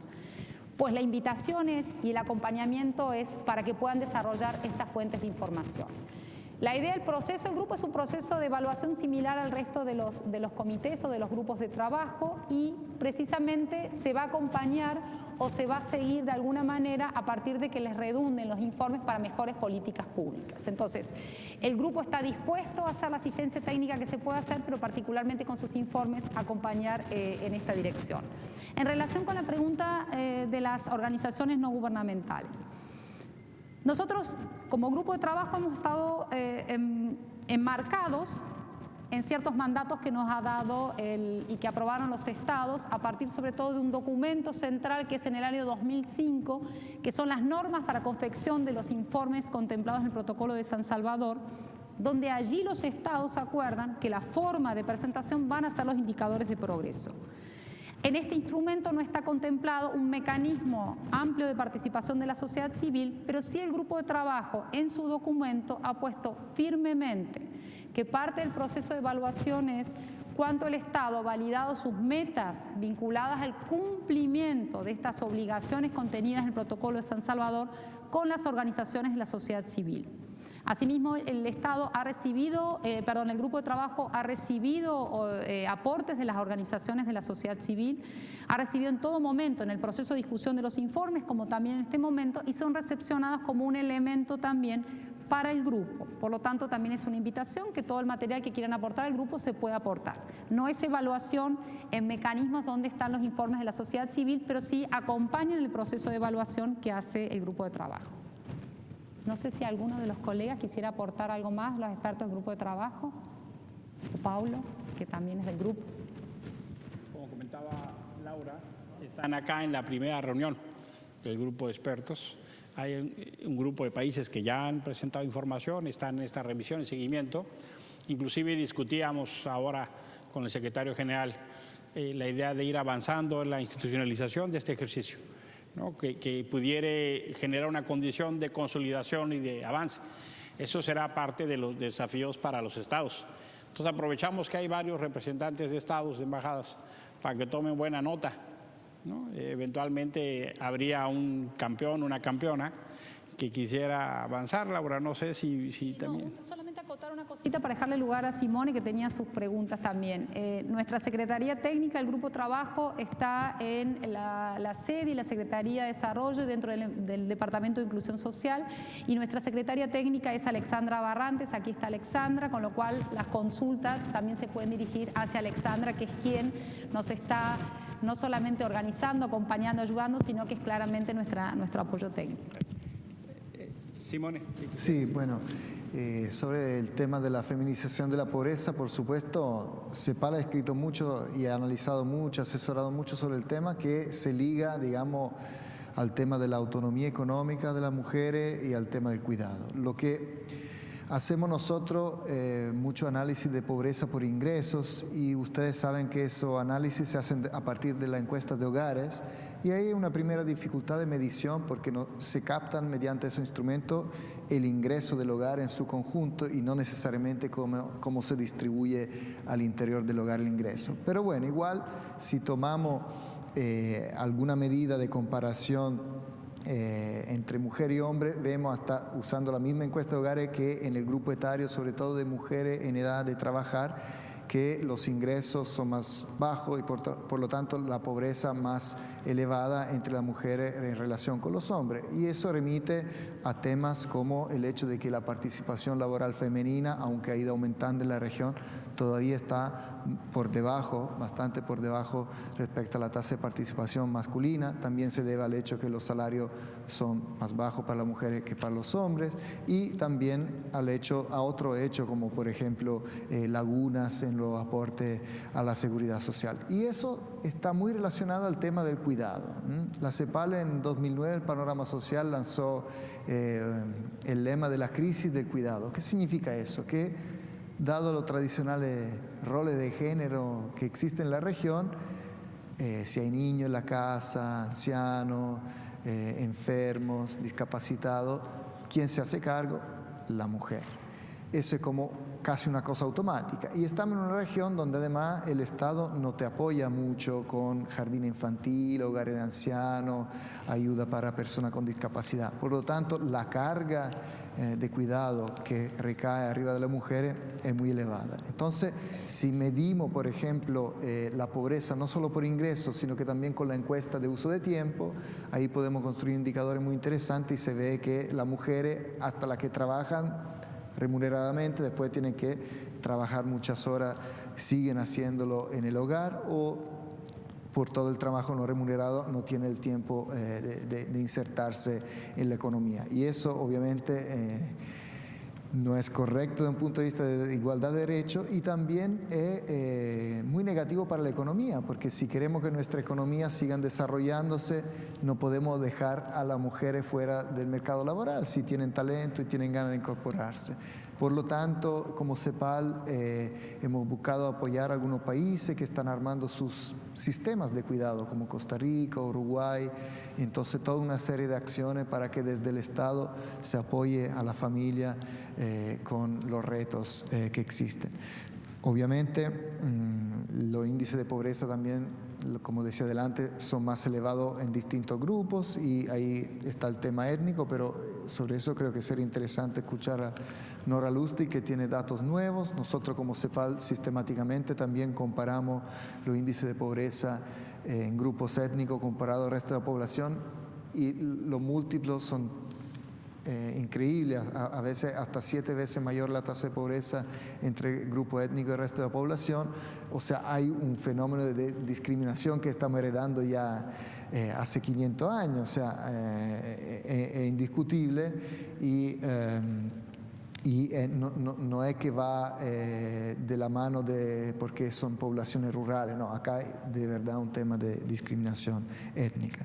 Y sobre el otro tema de los indicadores, digamos, de derecho para monitorear políticas públicas y los papeles de los distintos poderes públicos, yo creo que sería interesante, si le interesa el tema, analizar de cerca, por ejemplo, el caso de Colombia, lo que ocurrió con la población desplazada, que como ustedes saben, en un país con una fuerte constitución, hija del proceso democrático que protege los DESC, la Corte Constitucional intervino declarando un estado inconstitucional en relación con la población desplazada, diciendo que el Poder Ejecutivo no estaba haciendo lo suficiente.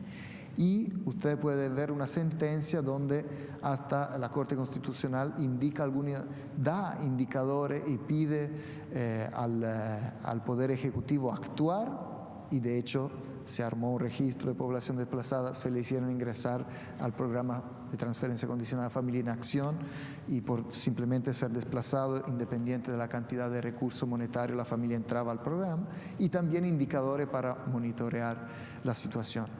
Y obviamente hay también un papel del Poder Legislativo. Yo creo que ahí lo importante es que desde el Poder Legislativo se establezcan organismos independientes del Estado, nacionales, de evaluación de las políticas públicas. Lo que le mencionaba anteriormente, la Ley General de Desarrollo Social de México establece el Coneval, Consejo Nacional de Evaluación, y son investigadores muy respetados, muy reconocidos, independientes, tienen sus recursos y analizan y critican. Y esto es desde el Estado. En Chile, por ejemplo, también en cuanto a la medición de la pobreza ha habido una gran discusión porque se quería armar y se está armando, digamos, un grupo de expertos independientes nacionales. Eso es muy importante, tener organismos independientes, porque obviamente están los institutos nacionales de estadística, pero no en todos los países tienen un rango tan elevado, una independencia tal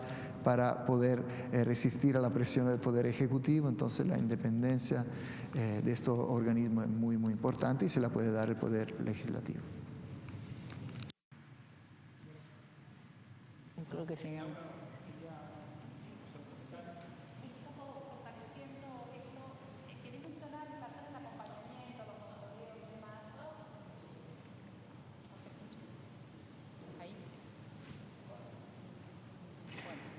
Hablo fuerte. En relación al acompañamiento y a las posibilidades de hacer, creo que hay que mostrar también importantes ejemplos dentro del sistema interamericano. Por ejemplo, el mecanismo de monitoreo de la Convención de Belén do Pará también ha incorporado indicadores de progreso para el monitoreo de la Convención de Belén do Pará para garantizar la vida libre de violencia. Entonces, se ha avanzado también en unificar una matriz similar, pero es una matriz común de medir indicadores de progreso en relación a las evaluaciones del mecanismo de cumplimiento de esta garantía de las mujeres de vida libre de violencia. Por otra parte, el grupo de trabajo también ha trabajado en estrecha interdependencia con los organismos especializados de Naciones Unidas, con la CEPAL, con la Organización Panamericana de la Salud. Es decir, hemos ido recepcionando también y recibiendo de alguna manera en determinados temas específicos donde ciertas expertise ya estaban desarrolladas en estos organismos, nos han nutrido y del mismo modo también hemos incorporado indicadores que son los mismos indicadores, por ejemplo, para medir el cumplimiento de los ODM. Es decir, en todo momento lo que se buscó es una suerte de economía del proceso. Hay un montón de producción en el campo de los derechos económicos, sociales y culturales en la región. Hay jurisprudencia, hay observatorios de sentencias judiciales, hay trabajos hechos también en relación al enfoque de derechos en el Poder Legislativo, que parece siempre más olvidado en la región. Y hay un enorme potencial en el campo de las políticas públicas desarrollado desde los organismos especializados, desde la academia. Entonces, la idea es cómo todos asumimos este desafío de la defensa de los derechos económicos, sociales y culturales de manera interdependiente. Cómo nos vamos apoyando, acompañando para esto que sea recepcionado también en los estados públicos, para exigir a los estados públicos y ojalá no lleguemos a la justiciabilidad, pero esto también es un recurso que habría que tener en claro en el campo de los derechos económicos, sociales y culturales. Entonces era un poco un llamado también a cómo cooperamos conjuntamente con esto que la OEA está desarrollando en el marco del grupo de trabajo del Protocolo de San Salvador, pero que también se extiende a distintos ámbitos, particularmente también el trabajo de la Comisión Interamericana de Derechos Humanos y también muchos trabajos de la Corte Interamericana. Vamos a un último periodo, bloque de preguntas. Allá hay una mano. Haremos 2, 3 preguntas. Aquí hay 2. La última. 3. Con eso cerramos, vendido, ¿no? De manera que podamos tener una última ronda y pasemos a las conclusiones para tratar de mantenernos en el tiempo. Por favor. Buenos días, ¿se escucha? Sí. Okay. Mi nombre es Fernando Montenegro Torres, trabajo en la práctica global de salud en Banco Mundial. Tengo 2 preguntas muy rápidamente. Creo que lo que Nora Lustig había mencionado es extraordinariamente importante, en particular en esta región, en relación al acceso y la calidad al acceso. Tanto en educación como en salud, los indicadores gruesos no cuentan la historia completa, que es fundamental medir en términos de calidad.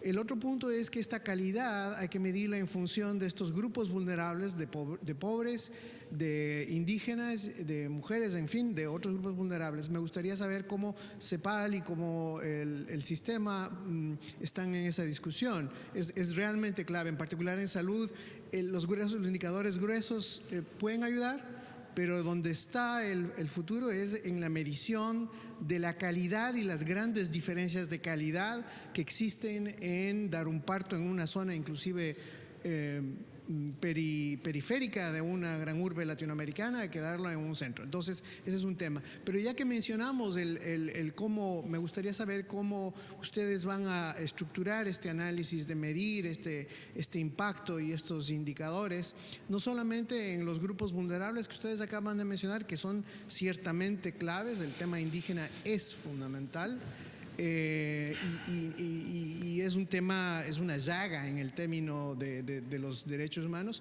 Pero también quisiera averiguar cuál es la discusión o el estado del arte en esta región que se ha avanzado tanto en términos de los derechos de las poblaciones LGBTI, lesbianas, gay, transexuales e intersexuales. Gracias. Gracias. Muy buenas tardes con todos. Mi nombre es Carlos, soy pasante de la CIDH y mi pregunta estaba destinada a Nora Lustig. Y va más o menos por el tema de la tributación.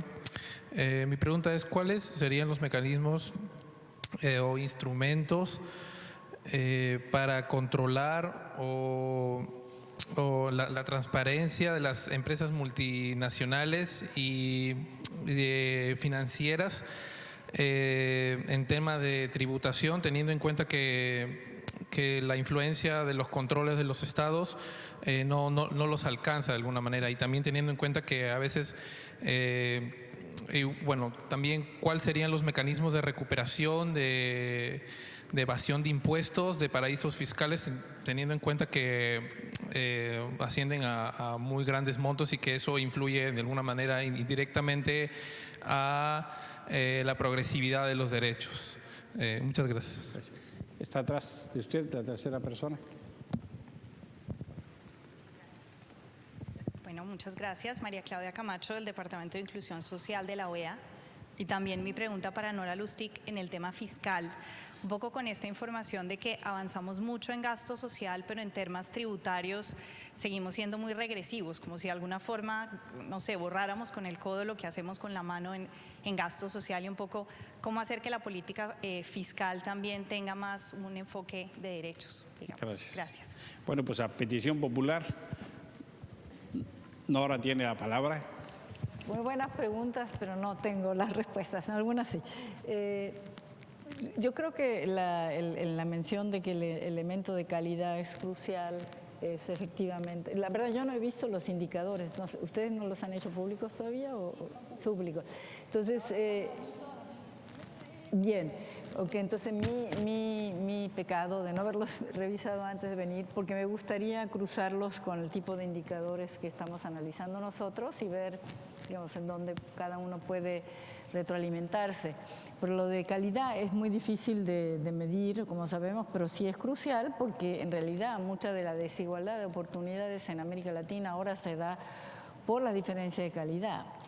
La cobertura se ha ido ampliando muchísimo, como mencionó Simone, a lo largo de estas últimas 2 décadas, pero el punto es dónde está, qué tipo de educación realmente la gente está recibiendo y qué tipo de servicios de salud. Entonces, y bueno, como otros, ¿no? Entonces, ahí me imagino, la verdad me gustaría que Laura comentara cómo están tratando de captar esa dimensión. Tu pregunta sobre los paraísos, este no es un tema que yo tengo, como llaman, la calificación para contestarla a fondo, pero obviamente es una decisión que no se puede tomar a nivel de estados individuales, ni siquiera a nivel de estados hemisféricos, sino que tiene que ser a nivel global. Y se están impulsando iniciativas para poder ir cerrando la capacidad de que haya paraísos fiscales y mecanismos también para dar seguimiento a cómo como los flujos de dinero van de un lado para otro. Me parece que una institución que ha estado tomando la avanzada en esto mucho es la OCDE, sobre todo su secretario general lo ha puesto como un tema clave, Ángel Gurría. Lo ha puesto sobre el tapete de manera bastante abierta, ¿no? Porque obviamente crea rispideces. ¿Más fuerte? No me oigo mucho acá, pero parece que ahí no. Entonces, yo creo que el tema es trabajarlo a nivel de las instituciones multilaterales y las que pueden tener capacidad de que tengan dientes, ¿no? Porque se puede hacer una serie de compromisos que después nadie tenga capacidad de que se cumplan. Entonces se necesita tener un mecanismo de cómo se haría, se obligaría al cumplimiento. Y ahí también la parte legal es muy interesante porque es un cumplimiento que no estaría dado solamente por la legislación de cada país, sino cuál es la legislación internacional. Un tema sumamente interesante, no sé si ustedes lo están captando ese, pero claro que sí. Respecto a la última pregunta, ¿tu nombre no, cuál era? ¿Laura? María Claudia. Yo me llamo Claudia también. Es la que te puedo contestar mejor de las tres que me hicieron. Quisiera hacer unas pequeñas aclaraciones metodológicas. Una cosa que generalmente oímos mucho es la palabra regresivo cuando un sistema está aumentando la pobreza, ¿no? Resulta que no está bien usada la palabra porque en nuestros estudios empíricos y también analíticamente se puede demostrar, tú puedes tener un sistema que reduzca la desigualdad, pero que aumente la pobreza. Son dos medidas diferentes. Entonces hay que tomar las dos. Yo creo que ambos objetivos tienen que estar ahí, el reducir la desigualdad y reducir la pobreza, y que un principio básico para ustedes en el cumplimiento de los derechos económicos y sociales debiera de ser que el sistema fiscal no haga más pobres a los pobres, porque eso está pasando. Yo comenté el caso de Brasil, nada en contra de Brasil, porque yo creo que además es un ejemplo de lo difícil que es cambiar estos sistemas, porque no es una decisión central, digamos, es parte de un sistema que se generó, el sistema de impuestos, donde está el impuesto federal, los estatales, y es un impuesto en cascada, entonces desarmar eso es muy complejo, pero te genera una situación en donde, como les decía yo, la pobreza después del fisco es más alta que antes. Pasa en Bolivia, pasa en Guatemala. Esto medido con una línea de pobreza baja, con la de $2.50 diarios en poder de paridad de compra.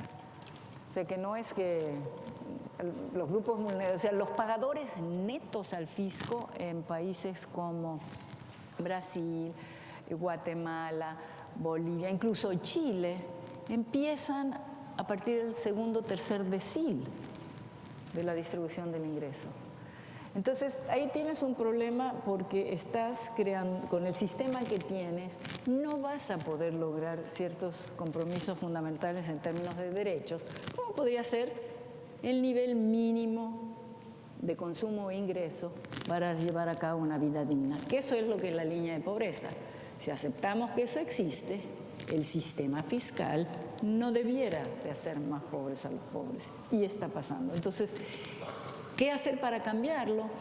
En algunos países lo que vas a poder hacer lo que se puede, porque también uno puede plantear cosas a nivel ideal y luego está el proceso político que es el que define qué se puede hacer.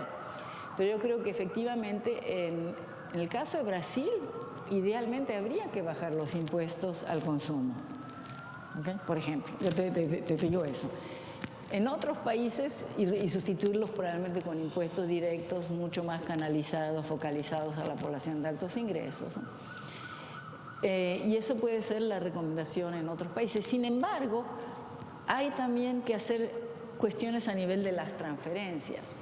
O sea, es muy importante que la universalidad esté en el derecho, pero en la implementación a veces no es universal lo que se tiene que hacer para lograr que el derecho sea universal. En Bolivia, la mayor parte de las transferencias son universales, porque no son focalizadas como. Entonces, por ejemplo, Renta Dignidad, que es un programa para el adulto mayor que se diseñó en los 90, distribuye prácticamente per cápita lo mismo a todos, independientemente si sean pobres o ricos. Entonces eso puede parecer que está bien si uno habla de la universalidad, pero no está bien porque sería mucho mejor usar los recursos para los que no necesitan y dárselos a los que están todavía viviendo en pobreza extrema. Entonces, la universalización es una distinción importante. La universalización es en los derechos. La implementación para el alcance de la universalización puede ser no universal. Entonces, en general no me gusta nada más hablar de intervenciones y reformas a nivel de tributación, pero cada país, yo les di 2 ejemplos, pero cada país hay un menú que habría que seguir si es que queremos los objetivos de que se reduzca la desigualdad con el sistema fiscal, que se reduzca la pobreza con el sistema fiscal y que se reduzcan las grandes diferencias que hay entre grupos étnicos y raciales. Y muchas veces es por el lado de impuestos, otras veces por el lado de los programas de transferencias y en general es una combinación.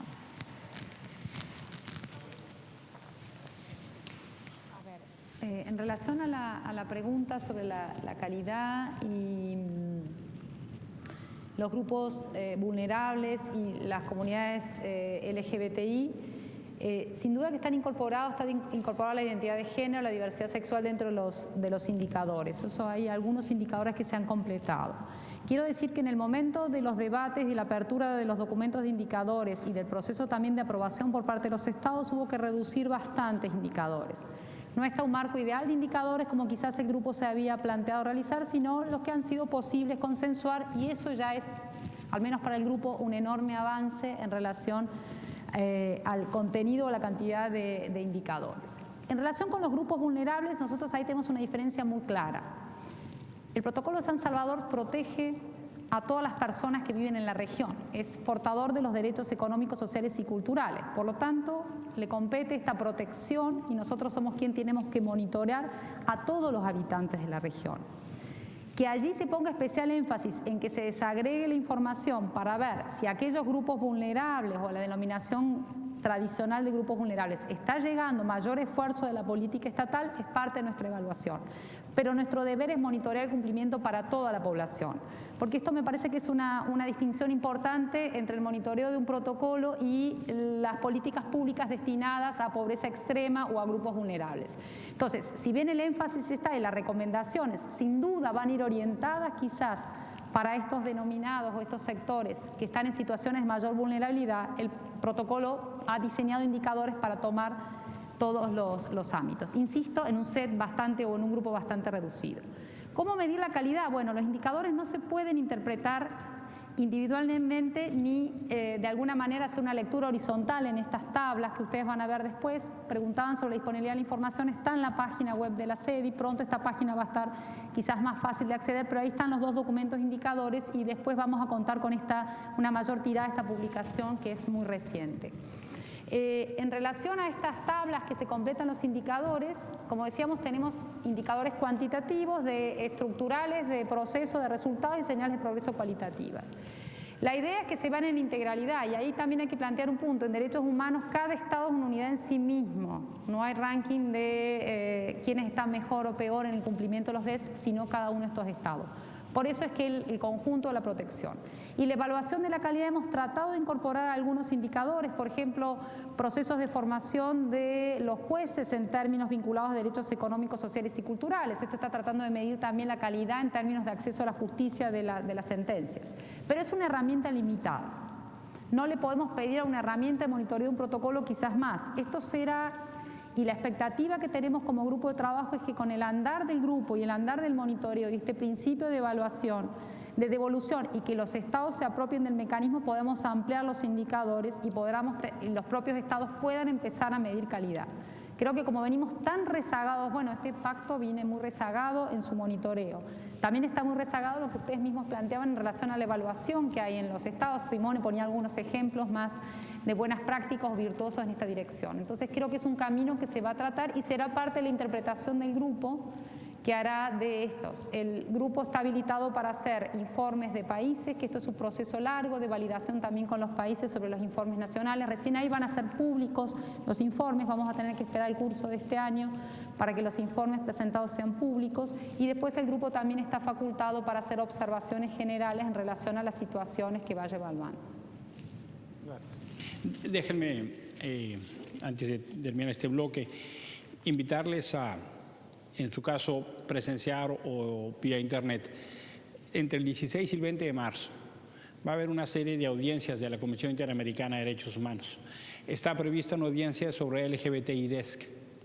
De manera que en cosa de una semana usted podrá ver en la página de la Comisión Interamericana de Derechos Humanos el programa. Podrás, si usted quiere, ya que vive acá, asistir en presencia y no de manera remota. Por internet se puede hacer. Habrá varias audiencias sobre esa materia La directora de Inclusión Social ya tiene en su programa varias acciones de difusión de los materiales, en fin, esa es parte del trabajo. Varias de las personas aquí presentes han manifestado interés. Hay una publicación, se hará un tiraje mayor, se va a poner en línea. Ella ahora hará las conclusiones, pero creo que puede ser interesante porque varios de ustedes han levantado el tema. Y permítame una última reflexión. Un punto de cierre. Desde la perspectiva de la Comisión Interamericana de Derechos Humanos y en el ámbito del enfoque de derechos, la Comisión subraya la idea de no hablar de grupos vulnerables, sino de personas en situación de vulnerabilidad o de grupos en situación que en realidad son las relaciones estructurales. No son las mujeres un grupo. Si fuéramos grupo, los hombres somos más grupos, somos menos. O los pueblos indígenas. Y sobre todo en este tipo de relaciones estructurales de pobreza, de desigualdad, de marginación. La Comisión insiste en el enfoque de derechos, hablar más en grupos en situación de vulnerabilidad, o grupos en riesgo, o grupos en desventaja, en situación de vulnerabilidad, de manera que no sea el discurso el que reproduzca este enfoque y ayude más a una perspectiva y a un enfoque de derechos. De manera que subrayar solo la idea, ¿no?, en esta aproximación de lo que hemos estado discutiendo hoy. Y no quiero terminar este bloque sin pedirles que les demos un aplauso a quienes han compartido su experiencia y visión.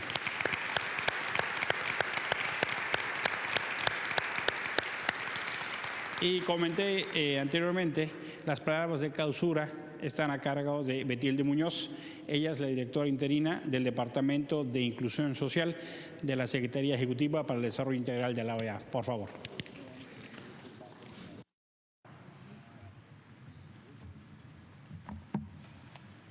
Muy bien, buenas tardes a todos. Creo que la discusión en esta mesa redonda nos permitió empezar a apuntar los retos y las oportunidades que hay en la agenda de derechos económicos, sociales y culturales en la región. En estas breves palabras de cierre me gustaría compartir 3 reflexiones que surgen de una ponderación del instrumento que articula estos derechos, el Protocolo de San Salvador, de una revisión del escenario regional en materia social y del trabajo por realizar todavía en la Agenda Social Interamericana. En este último punto también quisiera brevísimamente referirme al rol que puede cumplir la OEA en apoyo a los esfuerzos nacionales y regionales, pero también globales, en materia del ejercicio pleno de estos derechos. La primera reflexión tiene que ver con la importancia de medir, algo que hemos cubierto en esta discusión.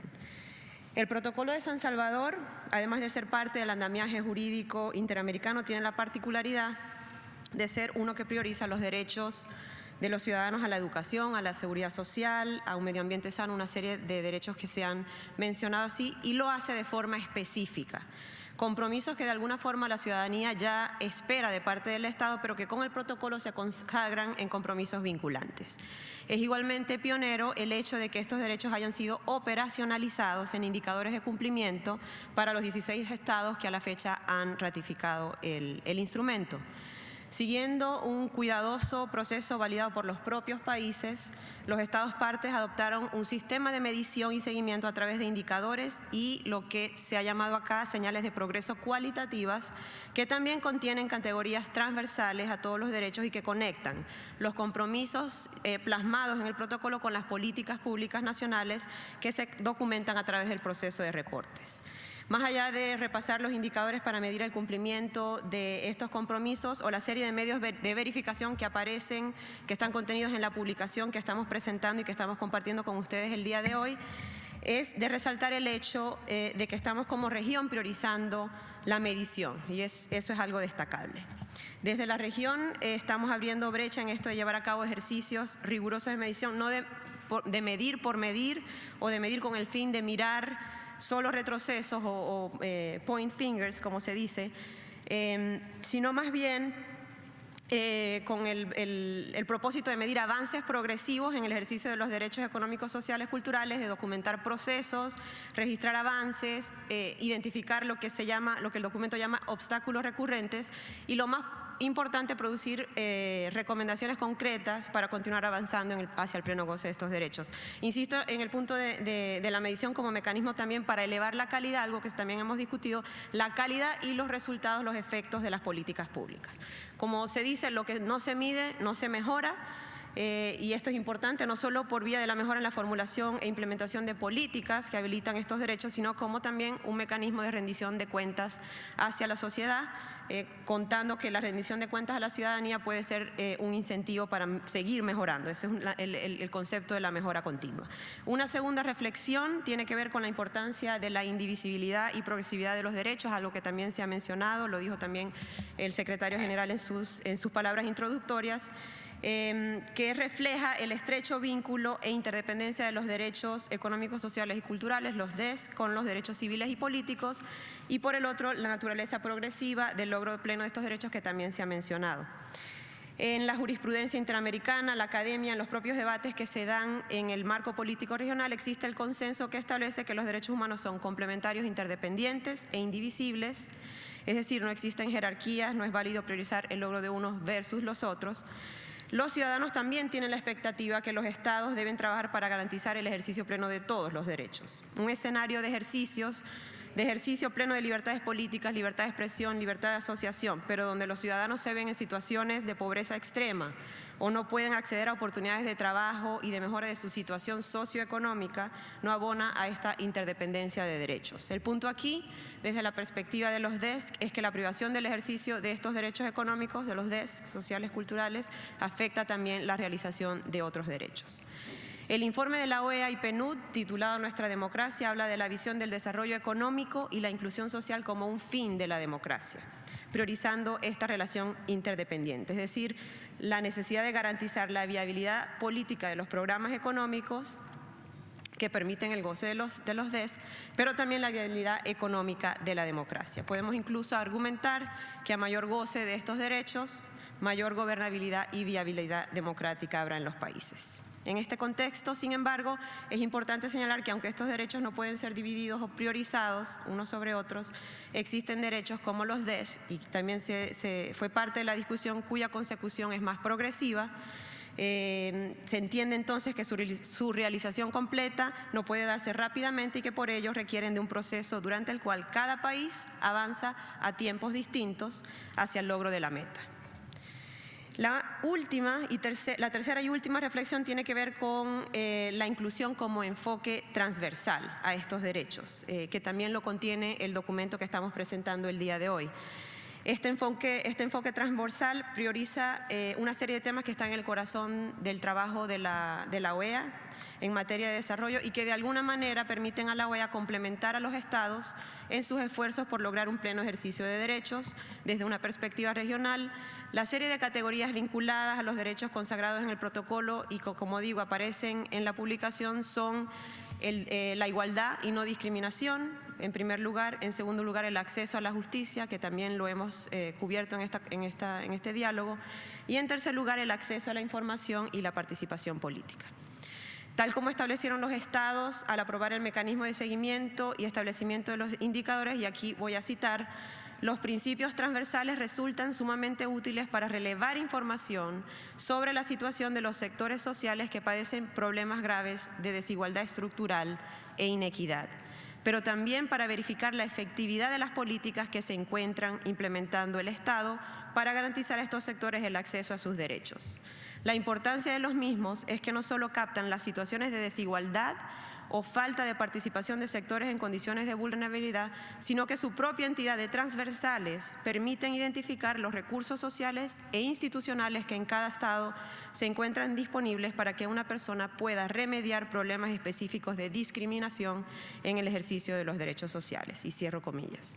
Aunque los tres enfoques transversales que mencioné tienen la misma importancia y son centrales al trabajo que la Organización de los Estados Americanos realiza, el referido al goce de los DESC en igualdad de condiciones y sin situaciones de discriminación tiene una importancia clave a la luz de dos realidades que viven muchos de nuestros ciudadanos. Por un lado, la discriminación o trato diferenciado debido a factores expresamente vedados como la raza, la etnia, el género, la religión o el origen social, y por el otro se incluyen también las diferencias que resultan del acceso desigual a oportunidades, recursos y capacidades en nuestras sociedades y que colocan a muchos en una situación de desventaja o simplemente incapaces de exigir sus derechos económicos, sociales y culturales. culturales. Esta perspectiva de inclusión de todos los grupos, incluidos aquellos que requieren particular atención, es transversal a todos los derechos y cada actor tiene un rol en revertir esta situación. El Estado tiene un rol primordial, la sociedad civil hemos también conversado que tiene un rol preponderante y la cooperación internacional, en este caso la OEA, también tiene un rol fundamental en visibilizar un enfoque de derechos y de inclusión en su trabajo en materia de desarrollo, pero también de apoyar a los estados en la atención de los desafíos específicos de la inequidad por medio de la promoción del diálogo político regional, la cooperación técnica y el intercambio de experiencias entre los Estados miembros en sus esfuerzos por conciliar el gran desafío del desarrollo económico y el problema de la exclusión social. Para atender este reto, la Secretaría General de la OEA ha venido encaminando esfuerzos de diálogo político y de cooperación técnica en materia de inclusión social, entendiendo el fenómeno como multidimensional, intersectorial y adoptando un enfoque en donde se cruzan desigualdades económicas con políticas. Esta mesa redonda es un esfuerzo por posicionar en la agenda política la discusión sobre los derechos económicos, sociales y culturales y por proyectar la utilidad de un instrumento que es jurídico, pero al mismo tiempo tiene una riquísima aplicación práctica en los países de la región. No me queda más que agradecerles a los panelistas por acompañarnos en esta tarde, a la doctora Nora Lustig de Tulane University, a Simón Cecchini de la CEPAL, al comisionado Paolo Banucchi, a Laura Pautasi, la presidenta del grupo de trabajo a cargo del análisis de los informes relativos al protocolo de San Salvador y a mi colega Emilio Álvarez y Casa, secretario ejecutivo de la CIDH, por su moderación. Y bueno, solo espero que este sea el comienzo de un diálogo constructivo de alto nivel sustantivo y político para abonar al logro de estos derechos tan importantes para nuestros ciudadanos. Muchísimas gracias.